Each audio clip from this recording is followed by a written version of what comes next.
ما دایره های تو در تویی داریم. این دایره های تو در تو با هر فردی ممکنه یک اشتراکاتی برای ما در واقع درست میکنه که این اشتراکات به نفع سرزمینمون و به نفع اسلام باشه. اگر پروژه بگیر باشی از این در واقع ناخرسندی. چرا؟ چون وقتی که دایره ها بزرگ میشن و اشتراکات زیاد میشن دیگه پروژه های تو جلو نمیره. احسنت. میفرمایید. در مورد اصلاح طلبا که گفتین خب مسلما هستش، اصلاح طلبا طیف‌های مختلف دارن و در مورد انقلابی ها هم دقیقاً همین اتفاق گفتم. بله، انقلابی هایی هم که دوست ندارن جمهوری اسلامی وجود داشته باشه و نگاهشون به حکومت اسلامیه. ما تمام نگاهشون به حکومت اسلامی نیست، اونا وجود خارجی ندارن.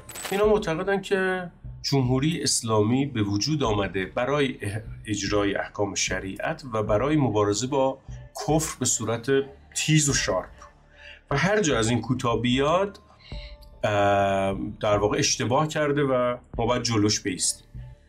این تفکر یک بخشش تفکر انجمن حجتیه است. انجمن حجتیه وقتی که دید که نمیتونه در واقع جلوی نظام بایسته اومد افرادی رو واسطولید کرد که از خود انقلابی ها انقلابی ترن. امام توی منشور روحانیت به اینا میگه که اونهایی که در دوره مبارزه هیچ کاری نبودن از انقلابی ها انقلابی تر شد. بله.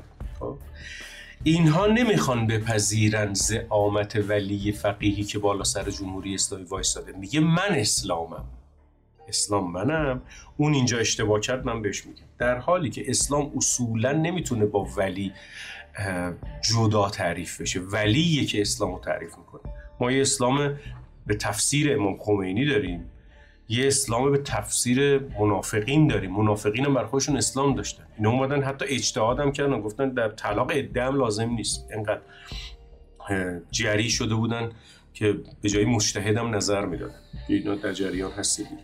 میخوام به شما بگم که اسلام به ولیش شناخته میشه. وقتی که شما میگی سید حسین نصر الان در آمریکا نشسته، خودش مدعی اینه که من اسلام شناسم، شاگرد آقای علامه بودم، شاگرد علما بودم، پس خودم یه نظری دارم، یه فرقی به وجود آورده و کارایی داره در واقع انجام میده، اونم یه اسلامه، یه تفسیر از اسلام. تفسیر از اسلام در جمهوری اسلامی رو ولی تعیین میکنه. چه چیزی امروز مصلحت اسلامه ولی تعیین میکنه. امروز مذاکره بکنیم یا نکنیم ولی تعیین میکنه، چون تو قانون اساسی هم اومده جنگ و صلح هم بستن به عهده توه.